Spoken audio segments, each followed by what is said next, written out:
Dina Bashai asks, biggest hack for leaning out? Well, I kind of have already touched on this, getting lean. I got the most shredded I had ever been about 2 years ago. I was like so shredded. I think I got down to like, well, for me, I got down to like 8-9% body fat, which felt great. I mean, you look great. You're lighter on your joints, so that feels really good. You don't have as much energy, so there are downsides to being lean. I'm not saying that you have to be lean to be healthy, but yeah, I learned a lot. And one of the biggest things that I learned is just how fattening it can be eating out, like fast casual, even healthy, fast casual chains. You really, it's shocking how much oil, sometimes butter, but like, I mean, in most restaurants are not using real butter. They're using just like cheap, soybean oil, vegetable oil, stuff like that. And most restaurant food, even vegetables, is just like drenched in it. So one of the biggest hacks for me is just like eating home more. You eat home more, you know what's going into your food. You can be a lot more diligent about the added fats that you're using in both the cooking process as well as the what you're using to dress your foods with. So just cook at home more, and then just be cautious with the. Cautious isn't the right word. Just be diligent about, how you're using those, oils, butter, creams, sauces, things like that. All that stuff adds up. So when I cut out a lot of the added fats, started eating home more, I was shocked at how quickly body fat started melting off of me with all other variables being static. All right. Miss Eri, M-S-E-R-I, tips for a calorie deficit without tracking. Well, I guess that's kind of a related question to the last one. I don't think that you need to track to be in a calorie deficit. You just really want to prioritize in your diet the most satiating foods possible, because dieting, and more importantly, sustaining a diet, because just to be in a calorie deficit for one day, it doesn't do anything to your physique. It doesn't do anything for your health. You want to sustain that calorie deficit. That's how you lose fat. And the key to doing that, that's always going to be a battle between filling yourself up with nourishing calories and whole foods that are good for you, and fighting off hunger, right? Because hunger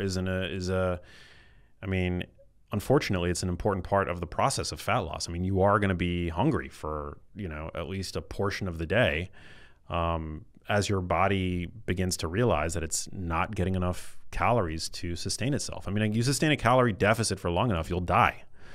So what you want to do in that situation is to always be thinking about satiety and reaching for the most satiating foods, which is going to help you fight off hunger.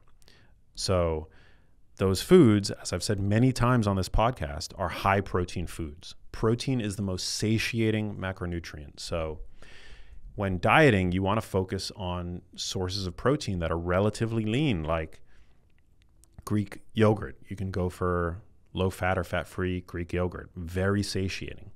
You can reach out for like any lean cut of beef. Protein is going to be the most satiating macronutrient. Poultry, canned fish, tinned fish is like a big thing right now. Sardine girl summer, although sardines are a bit fatty. So is actually, interestingly, Atlantic salmon can be really fatty and sometimes can have more fat calories than protein calories. So you want to be...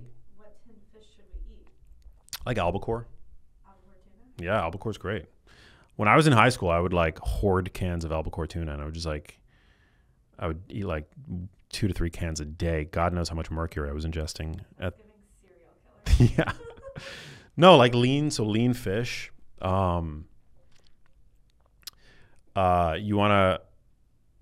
You want to reduce your consumption of added fats so that you can have that leeway, because it's also important to sustain a diet to be able to still consume foods that bring you joy, right? Like if you're not able to eat foods that allow you psychologically to sustain that diet, you're going to fail.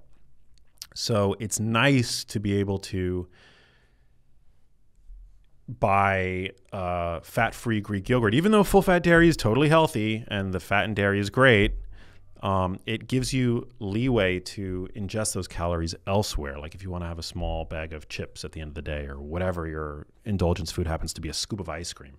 At the end of the day, if you want to be in a calorie deficit, you are going to have to restrict yourself of something, right? But being able to focus on lean sources of protein gives you that latitude to get those fat calories elsewhere. Same thing with egg yolks. Egg yolks are amazing for you. They're one of nature's multivitamins, but they're, a whole egg is actually not that great of a protein source when looking at the protein to calorie ratio because of the fat calories that an egg yolk contains. So you might want to, cut down your omelet from 3 eggs in the morning to 2 eggs with an egg white, which you can buy now in cartons very conveniently. So those are all the tricks. And I actually wrote a fat loss cheat code Google document that you can get if you text. If you live in the US or Canada, you can text the word CUT to 310-299-9401. And I have like an autoresponder that'll just like shoot you that document. It's my fat loss cheat codes. A lot of people have lost a lot of fat by using the tools that I provide in that document. So again, you just text the word CUT to 310-299-9401. Hey, if you liked that video, you need to check out this one here, and I'll see you there.